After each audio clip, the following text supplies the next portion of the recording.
Colonisation, conflits interethniques, violences post-électorales, autant de crises qui ont marqué et continuent de marquer nos sociétés et qui laissent des séquelles, des traumatismes collectifs qui peuvent se transmettre d'une génération à une autre et qui peuvent expliquer nos comportements individuels. Et pourtant, la santé mentale est souvent reléguée au second plan dans nos pays. Santé mentale entre tabou et ignorance, c'est le sujet d'un tout nouveau numéro des Femmes d'ici sur NCI et ça commence tout de suite. C'est parti.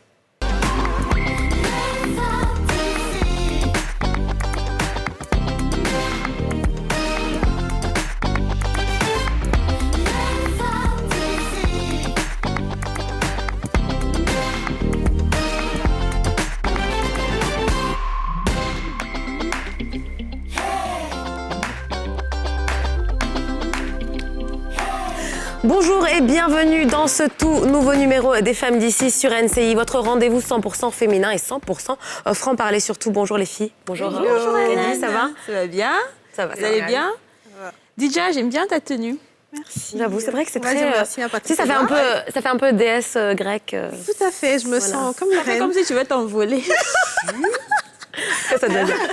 Alors les filles, aujourd'hui, on aborde un sujet qui est un peu méconnu. Où, enfin, je dirais, les gens en parlent très peu, c'est la santé mentale. Comment est-ce qu'on peut se sentir après un traumatisme collectif? D'abord, est-ce que vous savez ce que c'est que le traumatisme intergénérationnel? J'avoue que moi, oui, j'ai triché un peu en préparant l'émission, bien sûr. Ouais. C'est normal. Oui, ce qui est tout à fait normal. Mais c'est vrai qu'on n'en parle pas souvent et je pense que nous, les Ivoiriens, on est traumatisés. Ouais. Ça, je pense que tu as raison. Et je pense que c'est qu'on pas est que vraiment les Ivoiriens, traumatisés. je dirais les Africains en général. Nous, là. Non, nous, les Ivoiriens, on est traumatisés. Bon, c'est vrai qu'en Côte d'Ivoire... Mais c'est vrai que si tu vas même dans d'autres pays voisins, des pays du continent, il y a tellement de crises qui se... Après, ça existe ailleurs dans le monde, mais qui concernent des centaines, des milliers, voire des millions de personnes, qu'en fait, c'est des choses qu'on peut intérioriser et oui, effectivement, dont on ne parle pas assez.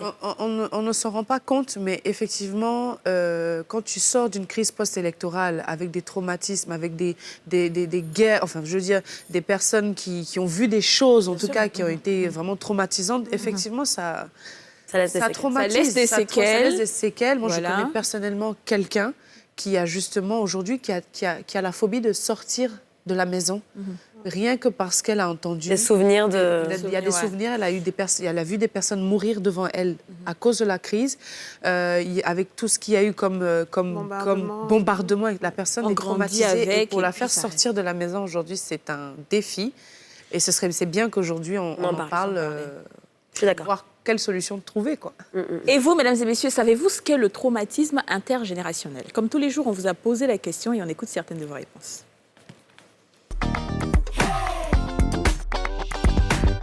Le traumatisme intergénérationnel.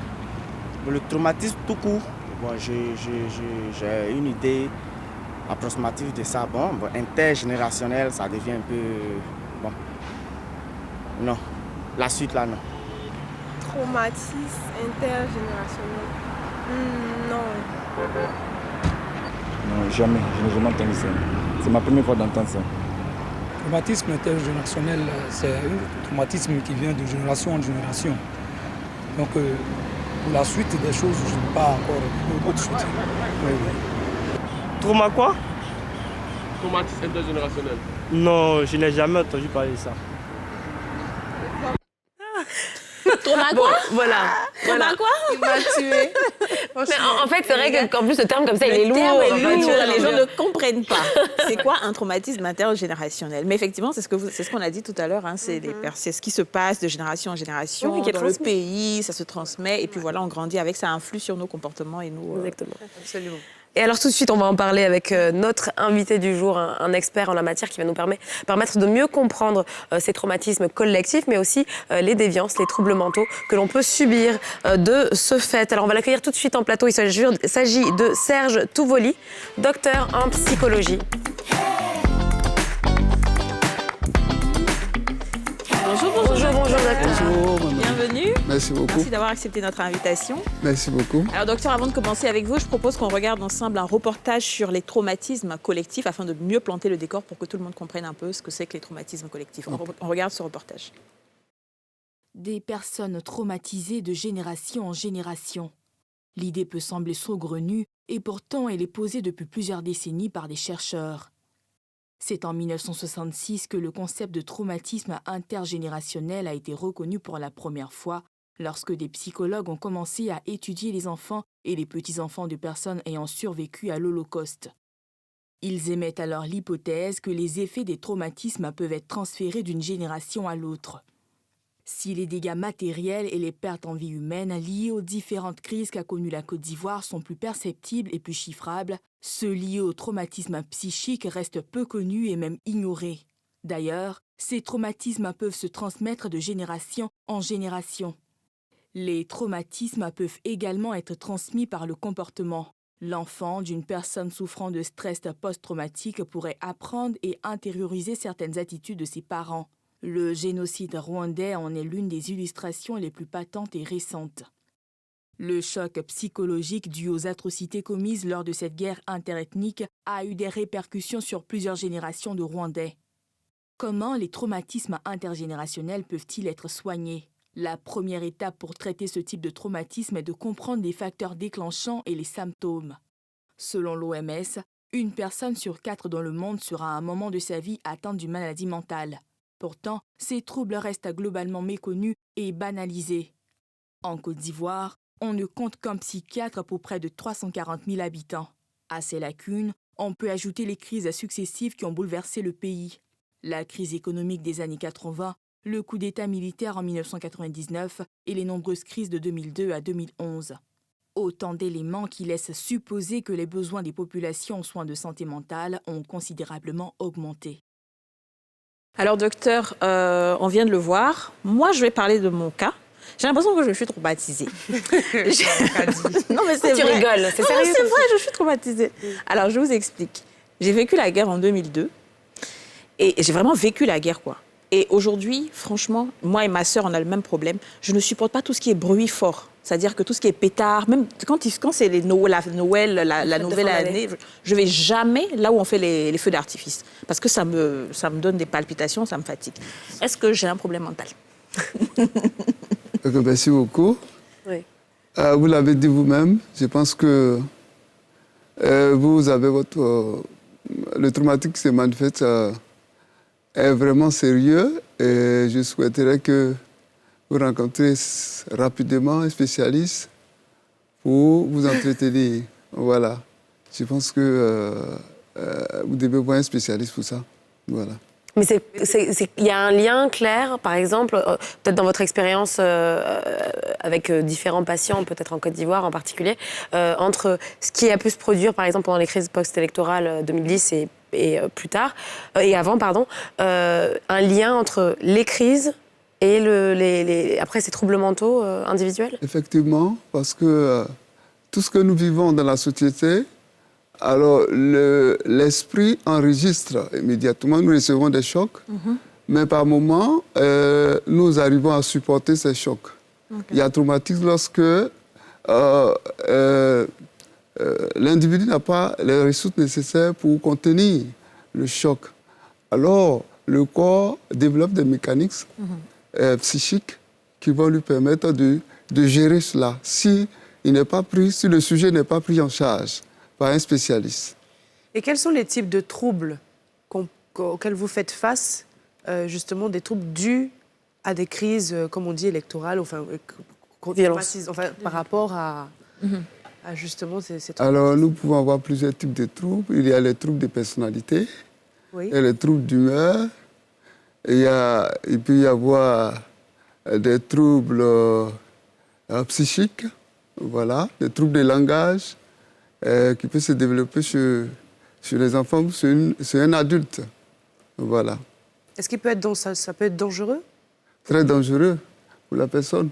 Parce que vous restez déséquilibré, vous ne pouvez pas vous insérer efficacement dans la société, vos rapports interpersonnels deviennent difficiles et cela complique les choses au fur et à mesure.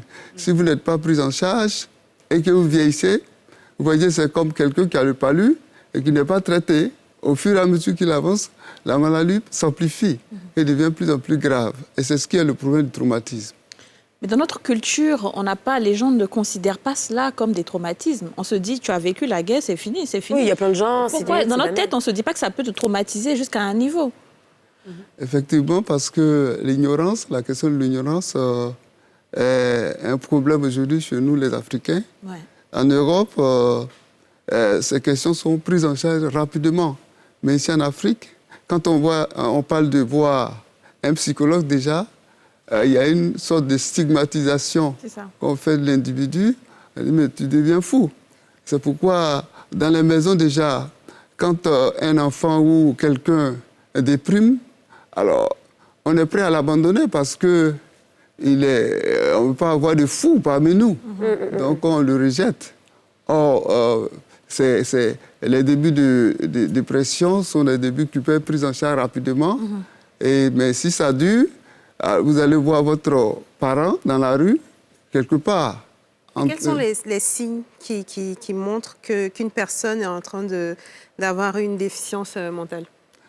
Alors, la première des choses, c'est pour un profane qui regarde quelqu'un qui déprime, c'est qu'il ne fait pas les mêmes choses qu'avant.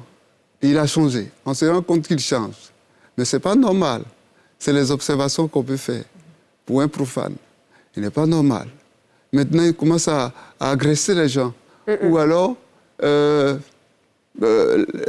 sur soi. Voilà, il ne parle plus, il est couché, il ne parle plus avec les gens.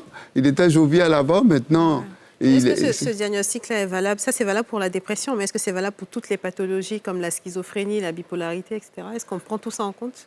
Alors, il y a plusieurs degrés dans les maladies mentales, mais les départs peuvent être, comment dirais-je, analysés pour voir dans quelle tendance l'individu va. Alors, donc, lorsque vous voyez une manifestation quelconque, alors très vite, si la personne n'est pas prise en compte, alors vous allez voir que la maladie va se convertir en d'autres pathologies comme la schizophrénie, etc. Alors, pour revenir à la question de la violence, parce qu'on l'a entendu dans ce reportage, dans des pays comme le Rwanda, où il y a eu un génocide, où plus de 800 000 personnes sont mortes très rapidement, et après, c'est vrai qu'on va avoir l'État qui va parler de réconciliation, c'est bon, on passe à autre chose, on avance, mais finalement, il y a tellement de blessures profondes que c'est un peu difficile de se réconcilier très rapidement. Est-ce que la violence qu'on a subie, qu'on a vue, dont on a été témoin, peut avoir impacter les individus et les rendre violents à leur tour? Je pense que tout individu a la capacité de résilience. Mais généralement, quand on subit ces genres de violence, il faut une prise en charge. Une prise en charge psychologique pour permettre aux individus d'évacuer les charges émotives qu'ils ont dû recevoir lors des crises. Mais généralement, nos dirigeants pensent que lorsque l'individu arrive à supporter, et puis bon, après on passe à autre chose, on pense que c'est déjà réglé. Mais c'est une sorte de résilience qui est vraiment éphémère, qui n'est pas solide, etc. Donc, vous voyez, quand le facteur, les mêmes effets vont se reproduire, les mêmes facteurs qui ont comment dire, les mêmes crises reviennent, vous allez voir, ou alors un élément de la crise apparaît devant l'individu, par exemple, devant l'individu, on tire quelque part, vous allez voir, il sera perturbé. Il va revivre les mêmes événements et il va revenir à l'étape de départ. Et ce qui est dangereux, c'est ce qui est dangereux. Et cela n'arrange pas nos sociétés. Bien sûr. Et cette angoisse, on l'a vu un petit peu se manifester juste avant les élections présidentielles ici en Côte d'Ivoire, où tout le monde a commencé à avoir peur. Il y en a qui sont partis parce qu'ils ont tout de suite pensé à une sorte de... qu'on allait revivre en fait ce qu'on a vécu. Mais est-ce qu'on peut savoir exactement qu'on est traumatisé? Parce que c'est bien de dire qu'il faut prendre en charge, mais on ne peut pas prendre en charge toute une population. Donc, si tu ne manifestes aucun signe, comme ce qu'elle a dit, tu n'as pas de problème, tu n'as pas de pression. Mais comment tu sais toi-même que tu es traumatisé? Alors, je voulais dire que il y a deux situations de maladies psychologiques. Alors, il y a deux types, je dirais, il y a deux types de pathologies au niveau psychique. Il y a les pathologies d'ordre psychotique, il y a les pathologies d'ordre névrotique. Vous voyez? les névrosés sont ceux qui peuvent se rendre compte qu'ils sont malades. Mais les psychotiques ne savent pas qu'ils sont malades. D'accord. Et c'est quoi la différence entre les deux? Ça, c'est nous autres, là. La différence que... Toi, tu le sais. Ah oui, c'est vrai, je sais. La différence, c'est que vous êtes conscient que vous êtes malade, vous pouvez même solliciter de l'aide. Mais le psychotique, police, tout va bien. Ouais. C'est bien, c'est Il se pire. porte bien et c'est l'entourage qui se rend compte qu'il ne va pas bien. C'est ce type de traumatisme qui crée, c'est une question quand même assez sensible, mais qui crée on va dire des problèmes interethniques. En disant, oui, à cause de ce qui s'est passé, c'est à cause de l'autre l'autre est responsable de notre situation. Est-ce que c'est ce qui crée des problèmes interethniques en Côte d'Ivoire? On parle de réconciliation, mais on est d'accord que la réalité est tout autre. Effectivement. Et lors des crises, on enregistre des mauvais souvenirs de certaines personnes, d'un groupe social donné, etc. Et lorsque la même situation apparaît, immédiatement, le souvenir du vécu passé nous amène à agresser, nous amène soit à indexer l'autre qui est à la base de notre problème. Donc je pense que le traumatisme peut être à la base aussi des problèmes que rencontrent les différentes ethnies. Moi, j'ai une question concernant les Ivoiriens. Je reviens sur le fait que nous sommes traumatisés. Est-ce que le fait, aujourd'hui, les Ivoiriens, surtout sur Internet, on a tendance à rigoler de tout, à prendre tout à la légère, à s'amuser de tout. Est-ce que c'est pas parce qu'on essaie d'évacuer ou de se soigner quelque part qu'on se dit, bon, finalement, au lieu d'être trop sérieux, nous, c'est bon, on met tout dans la blague et puis comme ça, au moins, on est tranquille. Et est-ce que c'est quelque chose de sain et de bien? De bien aussi, oui. Oui, je pense que c'est une bonne chose. J'encourage ce genre de choses, puisque quand on prend l'individu traumatisé en thérapie, on l'amène à pouvoir évacuer la charge émotive, mais ce n'est pas les échanges. Voilà. Il faut arriver à parler de ton traumatisme, il faut arriver à l'évacuer, il faut arriver à dire ce que tu as vécu réellement. Si cela n'est pas fait, alors ça devient dangereux. Et ça se transforme dans les comportements, ça se transforme dans les attitudes, des manières de faire, dans les relations. Et dans les foyers aussi, cela est vraiment, vraiment un problème. Mais pour ceux qui n'ont pas les moyens d'avoir un psychologue pour aider justement, quelles sont les solutions que vous proposez aux personnes qui voudraient s'auto-soigner, entre guillemets? Alors, la première des choses, quand vous vivez une situation traumatisante, la première des choses, c'est de rencontrer quelqu'un qui va vous écouter. Voilà, rencontrer quelqu'un, un ami, un parent, un adulte, quelqu'un à qui vous avez confiance, vous le rencontrez, vous lui parlez de ce que vous avez vécu. Seulement à vous écouter, vous êtes soulagé. Et cela, vous pouvez répéter ce fait-là plusieurs fois jusqu'à ce que vous soyez déchargé de la charge émotive qui vous traumatise. C'est vrai que parler, ça et vous devez avoir le soutien de votre famille surtout. Voilà. Parce qu'aujourd'hui, là, dans les familles, les gens ne considèrent pas du tout les psychologues. C'est ça. Aller voir quelqu'un pour parler, on dit, mais attends, tu n'as pas besoin de ça. Effectivement, parce qu'ils ne savent pas ce que c'est qu'un psychologue. Un psychologue, généralement, on dit c'est pour les fous. Alors que c'est pas pour les fous qui sont dans la rue. Alors, justement, ça, c'est une autre... On va y arriver. Après, effectivement. Mais est-ce qu'il y a des traitements, on va dire, médicamenteux qu'on donne pour des personnes qui sont vraiment très traumatisées par des crises comme ça? Effectivement. Simplement, c'est vous rendre dans un hôpital, dans le CHU, vous avez des psychiatres qui sont là-bas, qui peuvent vous prescrire des médicaments pour vous calmer un peu. Lorsque la crise vous excite, vous amène à des comportements qui ne sont pas trop normaux, je pense qu'on vous prescrit des médicaments pour vous calmer un peu. Lorsque vous voyez les gens qui vont à l'hôpital psychiatrique, voilà. Tu vas aller... Non, c'est clairement ça. Non, c'est pas ce cas, c'est pas vous. Oui, parce que moi, mon cas n'est pas encore grave. C'est juste que tu es effectivement... Oui, mais j'ai l'impression que, comme je dis là, ma mère est comme ça, ma grande sœur est comme ça. C'est-à-dire même quand vous savez, les enfants, quand ils jouent avec les ballons, les pimpins là, quand tu t'y pouf, ça m'effraie. On dit, oh, toi, tu t'effraies trop. Mais en fait, c'est pas juste que tu étais peureuse depuis le début. Non, je pense quand même. Là, je pense qu'il y a un autre souci. Ah oui? C'est que si vous avez ça, votre maman, votre grand-mère a ça, c'est qu'il y a une transmission générationnelle qui est là. C'est ce dont on parle. Généralement, la source du problème n'est pas à votre niveau, ni au niveau de la maman. Ah, je pensais que c'était la guerre qui avait fait ça. Non, la source peut être liée à un grand-parent, voilà, inconnu peut-être, qui a décidé. C'est ce qui est compliqué dans la situation. Mais justement, c'est génétique, ce genre de... Parce qu'une personne peut être traumatisée et avoir un enfant. Cette personne n'est pas obligée de communiquer ce traumatisme de manière verbale. Donc, est-ce que quelque part aussi, il y a un côté génétique? Alors, bon, les hypothèses ont été mises à ce niveau, mais les choses ne sont pas encore vérifiées scientifiquement que c'est génétiquement transmissible. Mais en ce qui concerne l'aspect psychologique, là, c'est vérifié. Voilà. À travers l'éducation, simplement, on peut transmettre le traumatisme d'un parent à un enfant. Vous voyez? C'est le cas, c'est votre situation. Voilà. Alors, on va continuer cette conversation, on va continuer à parler de santé mentale juste après une courte page de pub. Alors, surtout, restez avec nous, à tout de suite.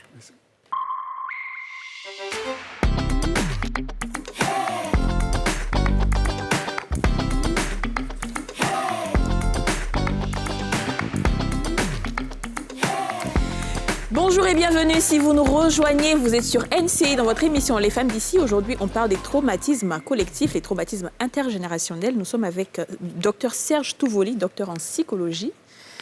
Et Aurélie parlait tout à l'heure des médicaments qu'on peut donner aux personnes qui ont vécu des traumatismes.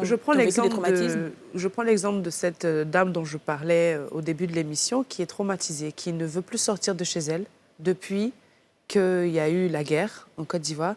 Qu'est-ce que vous pouvez proposer à cette dame? Est-ce qu'il y a des traitements médicamenteux qui peuvent l'aider à surmonter, on va dire, ce traumatisme?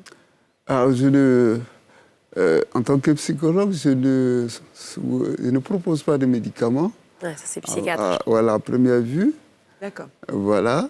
Le psychologue rentre en contact avec l'individu et s'entretient avec l'individu pour dénouer son problème, l'origine de son problème, et puis émettre des hypothèses pour prescrire soit des thérapies à suivre.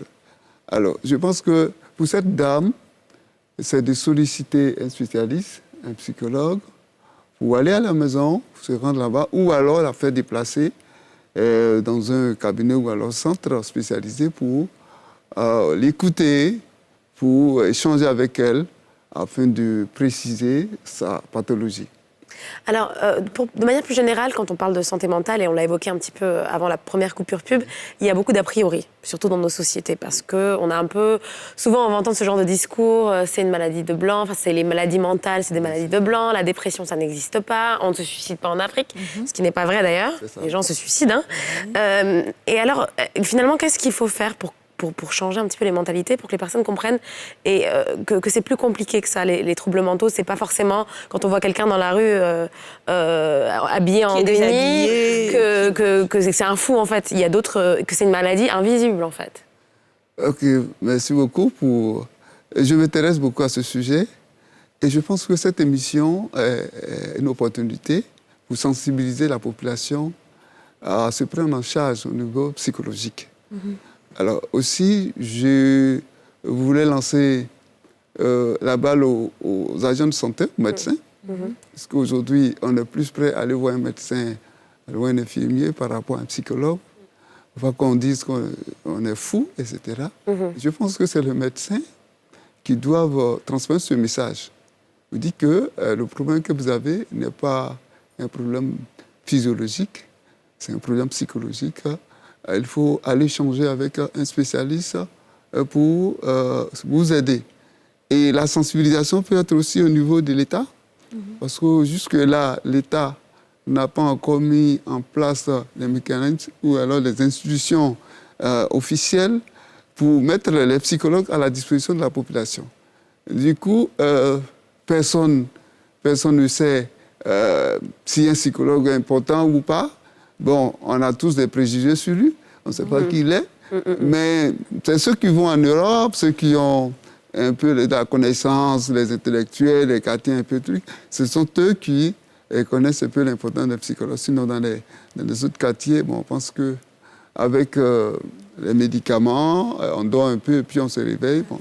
Ça passe. Moi, je pense que c'est en train d'évoluer à notre niveau. Les jeunes, sur les réseaux sociaux, de plus en plus d'influenceurs en parlent. On parle beaucoup de santé mentale. Parce que c'est vrai que c'est tellement important. Des fois, tu es là, tu te sens très mal et tu as peur. Tu te dis, si jamais je vais voir un psychologue ou si jamais j'en parle autour de moi, je vais être jugée, on va me trouver peut-être trop fragile, alors que ce n'est pas forcément l'image que j'ai envie de renvoyer. La fragilité, absolument. Voilà. Un psychologue a dit, un psychologue m'a dit, c'est pas parce que je suis allée le voir, mais c'était parce que c'est pas parce que je suis allée voir un psychologue. Mais en fait, c'est parce que j'ai une connaissance qui a été internée. Et donc, je connaissais sa sœur et celle qui m'expliquait. En hôpital psychiatrique. Voilà, en hôpital psychiatrique. Une jeune fille tranquille, mariée avec des enfants, cadre d'entreprise. Et du jour au lendemain, elle s'est retrouvée à l'hôpital psychiatrique. Mais en fait, le psychologue nous expliquait que 90% des problèmes mentaux sont liés à des sentiments refoulés. Parce que cette dame-là, apparemment, c'était tout le temps des histoires avec son mari, il y a des choses qu'elle n'arrivait pas à exprimer et tout et tout. Et c'est ce qui l'a rendue folle. Donc, il nous disait, vous là, parlez. Si vous avez un problème avec votre conjoint, vous avez un problème avec vos enfants, avec vos parents, c'est ce qui va vous rendre fou. Qu'est-ce que vous répondez à ça? Et pardon, avant juste qu'il réponde à la question, il y a quelque chose sur lequel je voudrais attirer l'attention des spectateurs et j'aimerais que vous répondiez à ça aussi, c'est de savoir la différence entre un psychologue et un psychiatre. Oui, il y a une vraie différence. Et d'ailleurs, il y a une confusion, un petit amalgame là. C'est très important que les gens apprennent à faire la différence. C'est pas du tout la même chose. Qu'est-ce qu'un psychologue et qu'est-ce qu'un psychiatre? Allons-y sur. Permettez que je réponde déjà à la première question. Allez-y. Je pense qu'il a raison, le psychologue en question, il a raison. Parce que lorsque nous accumulons les agressions au niveau mental, nous accumulons les frustrations. Arrivé un moment, le corps sera obligé de se défendre lui-même, voilà, par un système d'accommodation. Alors, et il met des mécanismes de défense en place. Et quand ces mécanismes de défense sont mis en place, alors ça met l'individu dans un autre état. Voilà, dans un autre état. Aller sortir, se mettre, se déshabiller, etc. Alors, c'est un mécanisme de défense. Quand vous voyez quelqu'un dans la rue en train de parler seul, c'est le corps qui met ce mécanisme de façon inconsciente en place et puis pour se décharger. Si vous ne le faites pas consciemment, c'est comme ça. C'est pourquoi, lorsque vous avez un choc, par exemple, une mauvaise nouvelle qui vous choque, on vous demande immédiatement d'en parler à quelqu'un, d'en parler, d'échanger avec immédiatement. Ne contenez pas l'information. Déchargez-vous. En ce qui concerne la différence entre le psychiatre et le psychologue, le psychiatre est un médecin. Est un médecin qui est formé en tant que médecin. Et il a été médecin généraliste et puis il s'est spécialisé dans la psychiatrie. La psychiatrie qui procède par traitement médicamenteux. Vous voyez, il prescrit des médicaments, etc.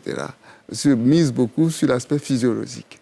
L'aspect physiologique, il dit qu'au niveau du cerveau, il peut y avoir des perturbations, il faut détendre le cerveau, etc. Et les médicaments qu'on donne, c'est pour détendre l'individu. Voilà.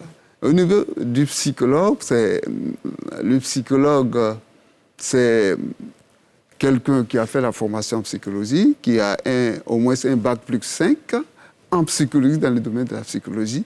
Lui, ses méthodes, c'est l'observation, les échanges, l'entretien, etc. Ce sont ces... voilà. Donc en fait, la distinction, c'est aussi parce qu'au niveau des pathologies. C'est-à-dire que la psychiatrie, par exemple, c'est la schizophrénie, je me trompe? Pardon, je ne sais pas. Je pensais avoir la distinction, mais non, apparemment. Quelle que soit la pathologie, alors, si vous trouvez devant un psychologue, il va appliquer ses méthodes. Mais si vous trouvez... c'est vraiment une question de méthode. Mais au moins, le psychologue peut recommander quelqu'un à un psychiatre. Je pense que c'est en fonction aussi de la gravité. De la gravité de la situation. Mais le psychologue va plus au fond, voilà, des problèmes pour découvrir les origines. Voilà. Les origines afin de faire tracer l'anamnèse du problème. Ça nécessite vous faites des séances d'hypnose? Moi, j'aime bien ça. Là, c'est... L'hypnose, c'est une méthode psychanalytique qui n'est pas encore officielle, mais qui fait ses preuves quand même. Je pense que c'est la psychanalyse. C'est notre domaine. Okay, voilà. Alors, moi, vraiment, j'ai un souci et ça me peine de voir ce genre de choses. Oui. Ce sont les fous qui marchent nus dans Alors Abidjan. déjà, est-ce que le terme fou n'est pas un peu péjoratif? Moi, C'est personnellement, je pense qu'on essaye de changer un petit peu la façon d'appeler ça. C'est un petit peu... Bon, je dirais fou parce que c'est un petit peu comme ça qu'on les appelle. C'est comme ça qu'ils sont appelés. Ouais. Pourquoi on les laisse dans la rue, sachant qu'il y a l'hôpital psychiatrique de Bingerville et sachant que normalement l'État est censé prendre en charge ce genre de cas? Quel est le problème aujourd'hui? Le véritable problème se trouve au niveau d'abord des familles. Généralement, les cas de ce que vous appelez en guillemets folie commencent en famille. Sinon, chaque maladie a un nom. Voilà, c'est pas folie, oui. C'est un terme générique qu'on utilise pour... Sinon, chaque pathologie a un nom. Alors, quand la pathologie commence en famille, je pense que c'est les parents qui doivent se réunir autour de l'individu pour chercher les voies et moyens pour l'aider à s'en sortir. Alors, quand la situation arrive, le parent, généralement, se sent frustré, se sent... C'est une honte un peu pour la famille de voir quelqu'un comme ça. Donc, on essaie de gérer en famille. Quand ça ne marche pas, alors, bon, on est obligé de le lâcher. Nous avons vécu un cas, quelque part, que nous n'avons pas dit ici. Alors, un jeune homme qui a commencé à avoir des troubles de comportement, et ce jeune homme-là, c'était un jeune homme normal qui travaillait, etc. Arrivé un moment, il a commencé à s'adonner à l'alcool, et après la drogue, après il commençait à poursuivre les gens avec la machette, a commencé à agresser les gens, etc. Arrivé un moment, on n'arrivait pas à le supporter. Alors, les parents l'ont attrapé, l'ont attaché quelque part. Et il était attaché, il est resté là, il périssait. Et je suis parti rencontrer les parents de cette famille. J'ai dit, mais qu'est-ce qui se passe? Pourquoi vous l'attachez? Il dit, bon, on n'arrive pas à le supporter, etc. Et j'ai dit, bon, OK. Ici, en Côte d'Ivoire, il y a un hôpital psychiatrique qui peut le prendre en charge. Et ce n'est pas cher. Ça coûte tout juste 12 000 francs, comment dirais-je... Sur l'admission? Voilà, la consultation. Ah, d'accord. Et lorsque la maladie est avérée, on va le garder, etc. On demande tout juste votre soutien, etc. Je pense que ça passe beaucoup de choses. Moi, il m'a dit carrément qu'il n'a pas l'argent. Il n'a pas l'argent. Et si je veux le prendre, que je le prenne pour... c'est des engagements. Donc l'hôpital psychiatrique reste quand même un endroit payant. Oui. Bon, un endroit payant, ce n'est pas un endroit payant parce que la prise en charge d'un malade mental est beaucoup coûteux. Et lorsque vous allez à l'hôpital psychiatrique, bon, il n'y a pas trop de charges. C'est raisonnable, on va dire. Voilà. Non, mais payer une consultation, je pense que c'est normal. Et puis, les gardes, il y a beaucoup de frais annexes. Donc, il faut que quand même les parents participent. Voilà. De laisser ces finalement, vous avez personnes plus nues dans la rue comme ça. Le problème qui s'est passé... Le problème qui s'est passé là, vous voyez nettement que si le parent ne s'y met pas, l'enfant risque de rester dans la maison. Exactement. Et le cas s'amplifie. Et comme je l'ai donné l'exemple du palu, quand quelqu'un qui a le palu n'est pas traité, arrivé un moment, alors ça devient grave. Alors, justement, il y a des personnes qui vous diraient, on a d'autres problèmes. On a la malaria, justement le palu, on a de moins en moins le VIH-Sida, mais plein de maladies qui sont là, qui sont des priorités de santé publique. La santé mentale, quand on est dans des pays en voie de développement, c'est pas une priorité. Bon, je fais l'avocate du diable, c'est pas moi. La plupart des temps, c'est pas moi qui dis ça. Au niveau nous avons engagé, essayé d'entreprendre plusieurs démarches pour pouvoir mettre à disposition de l'État le service des psychologues.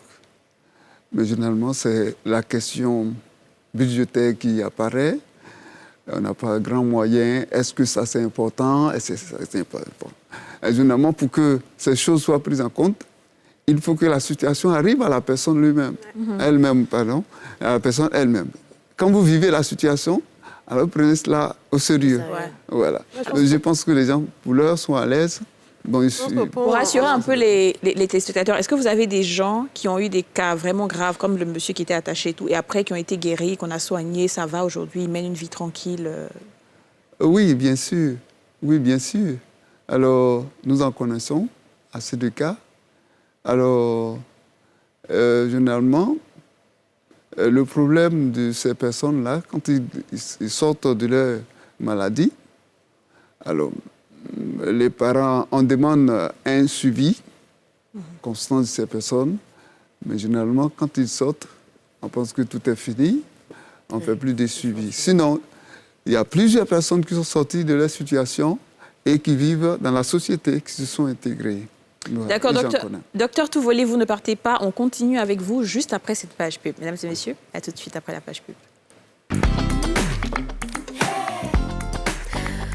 Bonjour et bienvenue si vous nous rejoignez sur Les Femmes d'ici. On continue à parler donc de santé mentale et de tous ces troubles qui sont très méconnus du grand public, entre tabou et ignorance, n'est-ce pas? Nous sommes toujours en compagnie de notre invité, docteur Touvolou, qui est donc docteur en psychologie. Alors, il y a une question que je me pose, moi, ça a plus à voir avec ces maladies, ces troubles mentaux, en quelque sorte, qui sont très limite banales. Banales dans le sens où beaucoup de personnes expérimentent des choses similaires mais ne se rendent pas compte. Par exemple, les dépressions. J'ai l'impression, je ne sais pas si vous allez me rejoindre, je connais énormément de personnes qui, au cours de leur vie, de catégories socio-professionnelles différentes, d'environnements différents, qui habitent dans des zones du monde différentes, qui ont vécu ou qui sont sujets à des dépressions. C'est lié à quoi tout ça? Pourquoi c'est aussi répandu, la dépression? Je pense que la question de la dépression, elle est liée véritablement à l'environnement de vie, voilà, aux pressions qu'exerce l'environnement sur l'individu. Vous savez, chaque personne a une personnalité. Nous avons tous des personnalités différentes. Et si vous arrivez à supporter une certaine charge émotionnelle, l'autre ne peut pas le faire.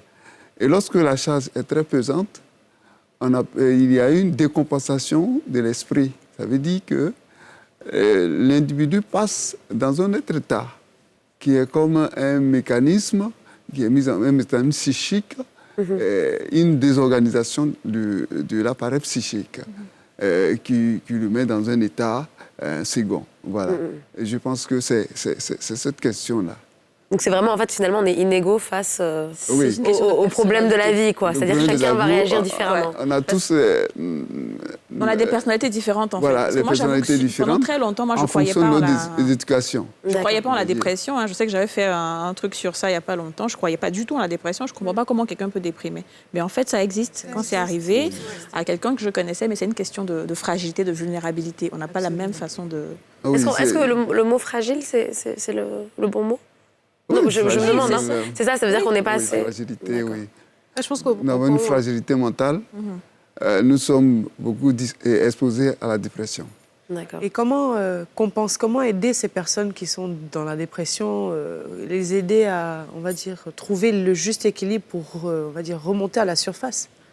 La première des choses, c'est le repos. Oui.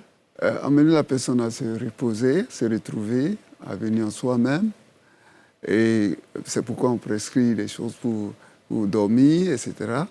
Quand la personne se repose et quand elle se relève, alors on a le temps de changer avec la personne pour évaluer un peu son environnement de vie et quelles sont les pressions que la personne reçoit. En ce moment précis, on pourra l'amener ou alors améliorer son environnement de vie ou alors le retirer de là. Comme je disais, je pense qu'au point où on en est, on devrait consulter un psychologue comme on va voir un généraliste quand on a mal à la tête ou quand on a le palu.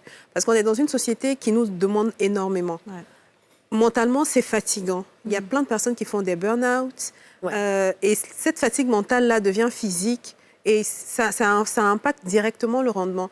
Donc, ce n'est pas une question de... C'est vrai, on en parle très peu, mais on a besoin de voir des spécialistes pour nous aider. Ça ne veut pas dire qu'on est faible, ça ne veut pas dire qu'on est fragile, mais on a besoin des gens.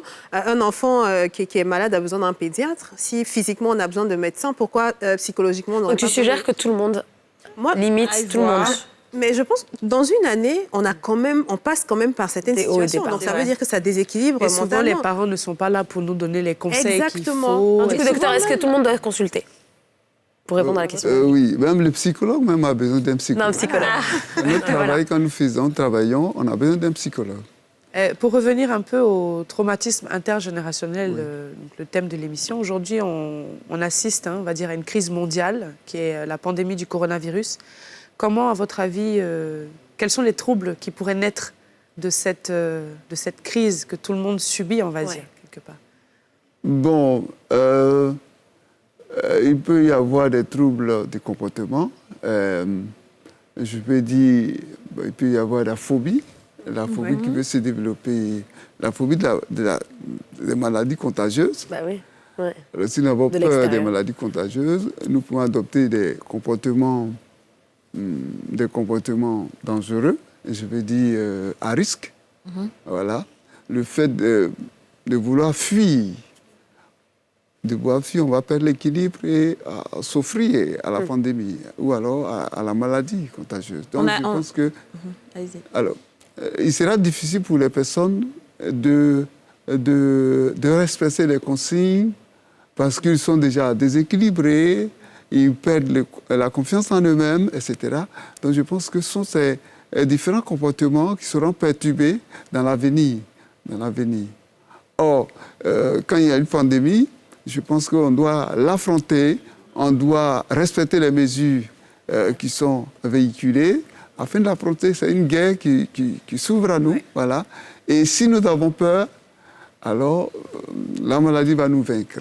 On assiste avec le corona ou la corona, on assiste aujourd'hui à l'augmentation des violences conjugales dues au corona. En fait, c'est le confinement, il paraît. Est-ce que ça veut dire que les gens ont développé aussi des troubles comportementaux qui les poussent à battre leur conjoint, qui les poussent à se déverser sur leur partenaire? Donc, le problème que le corona... La corona, c'est ça? C'est la corona. Non, c'est le ou la Covid, mais c'est le coronavirus. Le coronavirus. C'est le coronavirus. OK, le coronavirus a favorisé, a permis que les individus puissent rester à la maison, passer plus de temps avec leurs conjoints, etc. Mais vous voyez, le fait d'être toujours dehors montre que les uns et les autres ont tendance à échapper à certaines situations à la maison. Vous voyez, on ne peut pas vivre certaines choses, on ne peut pas affronter certains problèmes à la maison. Donc, quand je vais au travail, je suis à l'aise là-bas, je passe peu de temps avec ma femme ou alors mon mari, etc. Aujourd'hui, on est contraint à rester ensemble, à supporter ce problème. Mais le fait que, de façon rationnelle, on ne peut pas gérer la situation, le passage à l'acte est vraiment systématique. Et c'est ce qui fait que ces crises, ces problèmes de violence arrivent dans les maisons. Donc c'est un trouble qui est, on va dire, lié aussi. Déjà, oui. Est-ce que on va dire que ça révèle la personnalité de la personne ou la personne est dérangée? Oui, ça révèle la personnalité de la personne. D'accord. C'est qu'il y a des problèmes qui ne sont pas encore gérés au niveau de la personne. Donc, vous savez déjà ce qui se passe. Alors, il y a un autre a priori aussi, quand on parle de santé mentale en Afrique, c'est le fait que ça n'existe pas dans nos traditions. Or, d'après ce que j'ai compris dans mes recherches, beaucoup de nos médecines traditionnelles incluent justement tout ce qui est pratique de bien-être. C'est-à-dire qu'il faut à la fois soigner son corps, mais aussi il y a le rapport au spirituel qui est très important. Et beaucoup de personnes, de psychologues et de chercheurs en psychologie tentent à vouloir décoloniser un petit peu la psychologie et se dire qu'il faudrait qu'on la fasse de manière plus africaine et ancestrale, c'est-à-dire de manière communale et pas je vais voir un psy individuellement, toute seule, mais plutôt on traite des choses en communauté. Vous pensez quoi de cette... La vie communautaire chez les Africains vraiment a favorisé la gestion des problèmes de type psychique, des problèmes de type psychique, parce que avec cette famille élargie, la convivialité africaine, le fait qu'on ne vit pas seul, on vit ensemble, donc on a le temps d'évacuer nos stress, d'évacuer nos problèmes psychiques, etc. Donc, je veux ça. Cela est une sorte de méthode, une thérapie en psychologie, les thérapies de groupe. Voilà. Donc, de façon naturelle, les Africains voilà, dans leur mode de vie, ont réussi à gérer les problèmes mentaux. Donc, si aujourd'hui la psychologie peut s'intéresser au mode de vie de l'Africain, je pense que c'est plus facile de gérer les situations en société. Ouais. Mais le problème, c'est moins cher. Oui, c'est moins cher. Le problème là-bas, c'est la stigmatisation, c'est qu'on n'accepte pas trop la folie. On a tendance à rejeter les fous. Mais est-ce que quand, par exemple, vous recevez un malade pour une thérapie, est-ce que vous demandez à sa famille de participer à ces thérapies-là? Effectivement. Ça dépend de la situation qui se présente à nous, la pathologie, la nature de la pathologie. Si cela demande la contribution des parents, alors on les associe dans le traitement du problème. En plus, j'imagine bien que quand il y a un problème avec une personne, c'est que ce problème vient aussi de son entourage. Alors, j'imagine pas les réunions que vous faites et ce que vous découvrez, parce que j'imagine que quand on traite une personne, on traite aussi son entourage, comme vous dites, et souvent, le problème vient de l'entourage de la famille. Il y a une question d'ignorance qui est révélée, puisqu'on ne sait pas. On ne sait pas si notre comportement peut déranger l'autre, notre manière de faire agit sur l'autre, notre manière d'éduquer est un problème pour l'autre. Bon, on ne sait pas tout ça. Et lors des thérapies de groupe, alors le parent, la maman, le papa, les frères, les oncles se rendent compte que vraiment, c'est des choses sérieuses. Bon, le problème vient de moi, etc. etc. Oui. On se rend compte que ça vient de l'environnement, ça vient de nous-mêmes. Ouais. Voilà. Alors peut-être un dernier mot de conclusion avant de terminer cette partie, docteur. Alors, ma conclusion, c'est plutôt une doléance que je fais auprès de l'État, auprès des États africains, particulièrement l'État de Côte d'Ivoire, c'est que nous avons besoin de mettre à la disposition des psychologues au service de la société. L'université forme, et les étudiants vont à l'extérieur, ils ont des bourses, ils vont se faire former, ils viennent, mais la plupart du temps sont là, ils ne sont pas utilisés, etc. Donc il faut que l'État mette les mécanismes en place pour, soit dans les structures étatiques telles que dans les hôpitaux, dans les ministères, etc., mettre des psychologues au service de la population. Même si c'est du bénévolat, les psychologues sont prêts à aider tout le monde. Et surtout, tout ce que nous avons vécu, notre société a besoin des psychologues. Merci beaucoup. Merci beaucoup à vous. On a beaucoup appris sur le sujet donc, des traumatismes collectifs et aussi de la santé mentale, des tabous et l'ignorance qui l'entourent. Et surtout, restez avec nous. On va vous retrouver dans quelques instants, juste après une courte page de pub. À tout de suite. Retour sur le plateau des Femmes d'ici. Nous sommes presque à la fin de notre émission. Nous sommes dans notre laboratoire. Et la question du labo, c'est pour tout de suite. Le quiz du labo.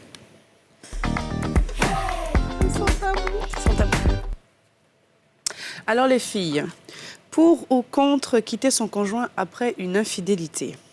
Il y a un sondage qui a été fait sur Facebook qui dit que 70% des personnes qui ont répondu bien sûr à ce sondage seraient prêts à quitter leur conjoint après une infidélité.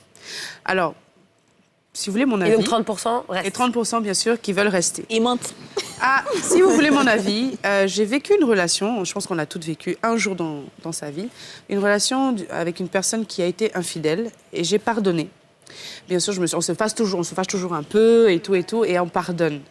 Mais la personne a recommencé et recommencé. Ouais, je pense que c'est une spirale infernale et ça fait qu'aujourd'hui, j'aurais beaucoup de mal, en tout cas, à pardonner et à rester dans une relation d'une personne qui a commencé à être infidèle dès le départ. Donc, à vous le... alors moi, personnellement, je suis intransigeante sur la question. Je pense qu'il ne faut pas se foutre des gens. Aïe. Aïe. Ah, non, mais après, non, l'erreur est humaine, on peut tous... Je pense que tu as des personnes qui font ça de manière systématique parce que quelque part, c'est ancré en eux, que c'est un non-événement, tromper, c'est tromper, ça veut rien dire, tant que tu aimes la personne et que c'est que physique, blablabla. Après, tu peux avoir... je sais pas, ça dépend des circonstances. Si jamais ça fait 15 ans que vous êtes mariés, par exemple, qu'il y a eu une erreur qui a été commise par l'un ou par l'autre, je pense que c'est à ce moment-là qu'il faudra jauger. Mais sur le principe, moi, personnellement, j'aurais tendance à pas pardonner. Et surtout, je pense qu'il ne faut jamais donner l'impression à la personne qu'elle a la possibilité de tromper. Genre, oui, non, mais c'est pas grave. Non. Ouais. En fait, il faut être... Alors, moi, j'ai jamais vécu de relation où j'ai été trompée. Qu'a dit voilà, c'est ce que je dis. À ma connaissance, c'est ce que je dis. Donc, j'ai jamais vécu. Donc, si je savais pas, c'est comme si j'ai jamais été trompée. Parce que s'il l'a fait, en tout cas, il a très bien caché. Donc, aujourd'hui, je peux pas... J'avoue que si je suis avec mon mari et qu'il y a quelque chose qui arrive, mais vraiment tout dépendra des conditions, des circonstances, comme Anan l'a dit, mais d'office, je ne voudrais pas. D'office, je ne voudrais pas du tout. Maintenant, ça peut arriver, peut-être que genre, une fois en passant, c'est une excuse. Et puis, ça dépend de comment tu apprends, comment la personne se met en cause, comment tu vois que la personne, vraiment, c'est une erreur, tu vois, tout dépend. Mais s'il l'a fait et lui te dit, ah, mais bon, voilà, ouf, non. Non, mais s'il a fait, il va se plier en 4. Non, mais si... Parce qu'il sait que c'est pas bien. Mais non, et s'il se plie en 4, par exemple, c'est ton mari, depuis longtemps vous avez des enfants, il se plie en 4 et tu sais qu'effectivement, il n'a pas l'intention de recommencer. Après, tu sais, moi, je pense que c'est une question de critères. Hein. Aujourd'hui, mais ce qui est dommage. Aujourd'hui, là, tu parles pas. La radicalisée parle pas. Non, en fait, moi, je vais revenir un peu sur les situations que nos mamans ont vécues. Ouais. Il y a beaucoup de nos mamans ont été trompées. Se sont vus élever des enfants qui ont été eus à l'extérieur du mariage et tout ça. Et il n'y a pas beaucoup d'entre elles qui ont vécu heureuses, qui ont eu un mariage heureux. Parce qu'on a tendance à légaliser l'infidélité, à se dire que bon, c'est ça. On peut aller voir ailleurs de temps en temps, c'est pas grave. Mais c'est ça, ouais, c'est ça. Alors que c'est très, très grave. Donc, si je suis dans une relation et que je me fais tromper, je ne sais pas. C'est ça, en fait, le problème. J'aurais la force de rester. Parce que pour moi, déjà, il y a l'intention qui est... Tromper quelqu'un, c'est pas... Si encore, tu découvres que c'est peut-être un coup d'un soir, encore. C'est ça, c'est tromper aussi. Mais hein. oui, c'est tromper, mais moi, personnellement, j'aurais plus tendance à pardonner un coup d'un soir. Exactement. Parce que c'est une relation suivie. C'est dangereux. Hein. C'est très dangereux, les coups d'un soir, parce que ça peut arriver... Déjà, il y a deux choses. Une femme qui se fait tromper, est-ce que les hommes se rendent compte à quel point c'est humiliant pour la femme? Oui, tu perds ta confiance Tu perds ta confiance en... Les hommes ont tendance on va dire, à rendre ça à la légère. Oui, bon, nous les hommes, on peut tromper, vous les femmes, vous ne pouvez pas tromper. C'est pas possible parce que c'est notre corps, on donne notre corps à quelqu'un et en retour, cette personne-là s'en va, on va dire, gaspiller ce corps-là avec une autre personne. Et pour revenir à ce que tu disais, un coup d'un soir, surtout aujourd'hui en Afrique, avec les femmes dangereuses qu'on connaît, un coup d'un soir, là, le gars peut aimer. Le gars peut aimer l'affaire et puis il va se dire, ah non, finalement, je peux retenter, ils vont rester en contact, ça commence à s'envoyer des messages en cachette. Oui, mais en fait, Aurélie, c'est ça, c'est une vraie relation. Voilà, non, mais c'est ça, tu vois. Alors qu'il y a des coups d'un soir où la personne ne voit plus la personne. Ouais. Tu vois, non, c'est ça, on dit, mais alors, à partir du moment où il a une liaison, là, c'est de la trahison. Là, parce qu'il met les sentiments derrière, il aime la personne et tout, là, c'est de la trahison. Mais le coup d'un soir, c'est un truc qui peut être passager, c'est charnel. On était dans un bon mood et puis c'est fini. Donc ça, c'est plus, on peut encore tolérer ça. Après, il y a aussi les tromperies émotives, hein, c'est-à-dire qu'il y a des personnes, et ça c'est plus, en général, je ne sais pas si c'est vraiment vrai, mais on a tendance à penser que les femmes, même si elles ne sont pas forcément tout de suite passées à l'acte, je veux dire, sexuel avec un homme, que ça leur arrive d'entretenir des relations limite amoureuses, platoniques avec quelqu'un. Et ça, c'est aussi de la tromperie, c'est-à-dire que tu te confies à un homme, tu lui parles au téléphone tout le temps, c'est émotif. Et ça compte aussi. Et moi, personnellement, si mon partenaire, je savais qu'il était toujours en contact avec quelqu'un, c'est-à-dire que tout ce qu'on partage, il le partage avec quelqu'un d'autre, je me sentirais aussi trahie autant que si jamais c'était physique. Je suis d'accord aussi. Je suis d'accord. Après, tout quitter aussi, c'est... Voilà, c'est ça que je dis. Moi, personnellement, je peux comprendre que quelqu'un, c'est peut-être pas mon cas, mais je peux comprendre que ce soit difficile après un mariage, des enfants. Enfin, c'est compliqué. C'est ça aussi au début d'une relation. C'est assez facile de divorcer. Oui, c'est assez facile, ça se succède. Et populaire que les mariages. Mais comme je dis, ça dépend vraiment de la manière dont la personne qui est en face de toi gère ça. Alors du coup, quand elle te trompe et qu'elle te le dit, c'est mieux ou pas?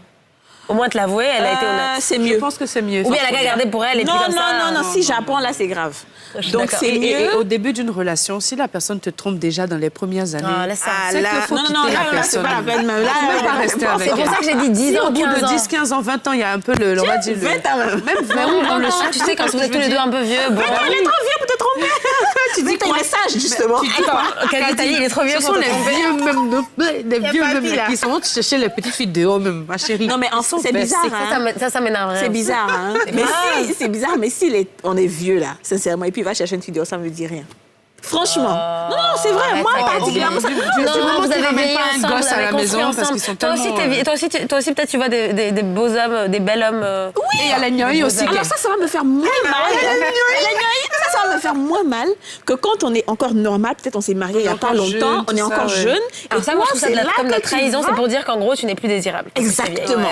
Mais non, c'est ça. C'est pour ça que on finit par ne plus être désirable. Il faut dire la vérité. Et lui, alors? Non, les femmes, vas-y. Donc c'est toujours comme ça. Chacun n'a qu'à se gérer, en fait. Si chacun veut, qu'on est C'est ça que déjà. Quand tu es jeune et que tu as encore ton corps, tu es bien, tu as la trentaine, la quarantaine et tout ça, jusqu'à la cinquantaine, tu es toute belle. Et le gars, ça te fait mal. Mais le gars, vous êtes vieux, vous êtes quoi. Souvent même là. Tu vois, même là, il y a des femmes qui sont vieilles même là. Elles disent à leur mari, mon frère, pardon, il faut aller chercher ailleurs. Je suis fatiguée. Moi, je connais des dames comme ça, des moments. C'est autre chose. Tu vois, bien sûr, où je suis là, je n'ai plus le temps. Voilà, pour faire ça. Mais pendant qu'on est comme ça, là, il faut arriver à un certain stade. C'est un peu un petit jeu de société. C'est dommage, hein. C'est limite normal d'avoir une petite à côté. Non, c'est pas normal. Mais parce que ici, on est d'accord. C'est comme ça que c'est pas normal. Que c'est fait maintenant. Et puis, attends, pardon, je veux pas indexer la Côte d'Ivoire, mais c'est quand même particulier, la Côte d'Ivoire. Oui, nos frères. D'accord. Ici, c'est parce que le sexe est vulgarisé. Et puis, on dirait tout le monde. Voilà, c'est-à-dire que tu peux avoir une fille, tu peux avoir une fille. Mais j'entends des choses, parfois, je suis là. Tout le monde trompe tout le monde, c'est normal. Et puis, c'est quoi l'expression, là? C'est sur maison, on fait maison. C'est sûr, voilà. Parce que ici, le sexe est vulgarisé. Tu peux avoir une fille aujourd'hui, tu donnes du pain, tu as une fille. Tu donnes cuisse de poulet, tu as une fille. Tu donnes billet, tu as une fille. Donc, pourquoi est-ce qu'il va aujourd'hui valoriser la fidélité masculine? Surtout la fidélité masculine. Les filles sont là. Le problème, là, ce sont les femmes, c'est pas les hommes. Parce qu'elles sont ouvertes. La fidélité masculine, les femmes sont dangereuses, hein? Non. Et c'est ce qui a poussé le fait qu'aujourd'hui, il y a beaucoup de femmes qui sont infidèles. C'est pas plutôt une réaction, exactement. Si, c'est une réaction. J'écrivais quelque chose il y a pas longtemps où j'ai dû voir une dame qui est dans le mariage et tout. Elle a dit que l'infidélité des femmes aujourd'hui avoisine presque 50% des femmes mariées. C'est-à-dire les femmes mariées trompent leur mari. Avant, c'était pas ça. Maintenant, c'est le cas. Parce que les femmes sont fatiguées. Et comme elles ne veulent pas partir, parce qu'ils vont dire non, tu es partie. Donc, tu te gères, je me gère. J'ai connu l'histoire d'une dame qui a été mariée pendant des années avec un monsieur avec qui elle ne savait pas que cet homme était déjà marié dans un village. Et le monsieur est décédé sur la route du retour à Abidjan. Et comme elle était censée être la femme officielle avec des enfants, elle s'est coupé les cheveux. Elle arrive dans la maison familiale, on dit on la laisse pas rentrer. Que non, la femme officielle est là-bas. La dame, là, on parlait de folie tout à l'heure, elle est devenue folle. À l'âge où elle est, je vous dis aujourd'hui, là, et c'est une histoire vraie, la dame, là, elle est devenue... C'est-à-dire qu'elle s'en fout des hommes. Elle fait ce qu'elle veut avec qui elle veut. Elle n'a pas de limite. C'est de la méchanceté. Malgré l'âge qu'elle a. C'est de la méchanceté. Donc, pour revenir au sujet, si ton partenaire te trompe, personnellement, je pense que tout dépend de la manière dont il va tromper. Si c'est un coup d'un soir, c'est facile pour moi de pardonner, même si ça sera difficile. C'est facile qu'une liaison qui est continue, où il entretient des relations. Ça dépend à quelle période de la relation aussi. Parce que si c'est un coup d'un soir, et moi, je pense que l'humiliation dont on parlait, c'est-à-dire que peut-être que tout le monde le sait, tu le sais pas, peut-être que c'est public et qu'il se balade avec la personne dans la rue. Et donc on dit regarde là, la cocu là, non ça. Là c'est mieux de partir en fait, parce que tu as la paix du cœur. Et puis c'est pas les garçons qui manquent. Après, encore une fois. Je pense que chacun connaît sa situation personnelle. J'aime pas émettre de jugement sur... Tu vois, je connais plein de femmes qui sont trompées, qui choisissent de rester. Parfois, c'est parce que la société les encourage à rester, parce qu'elles ont des enfants, parce qu'il faut accepter, parce que surtout là, tout ça. Et il y en a aussi parce que peut-être qu'elles ont peur d'être toutes seules. Il y a un adage qui dit donc tu t'en vas parce qu'il t'a trompé. Mais où tu t'en vas, là-bas, te tromper aussi. Mais tu restes où on t'a trompé un peu là. Tout dépend de la façon. Parce que les hommes, il faut qu'on se dise la vérité. Dès qu'ils te trompent et que tu laisses passer, ils te trompent, ça te devient une spirale. Il ne va jamais arrêter. Absolument. Il ne va jamais arrêter. Tu perds confiance en toi-même. Bon, les filles. Mesdames et messieurs, on aimerait bien vos avis. Je sais qu'actuellement, les gens sont en train de discuter, vous grave. discutez. Faites-nous part de vos avis. Quant à nous, on se retrouve demain, même heure, même chaîne. Bye.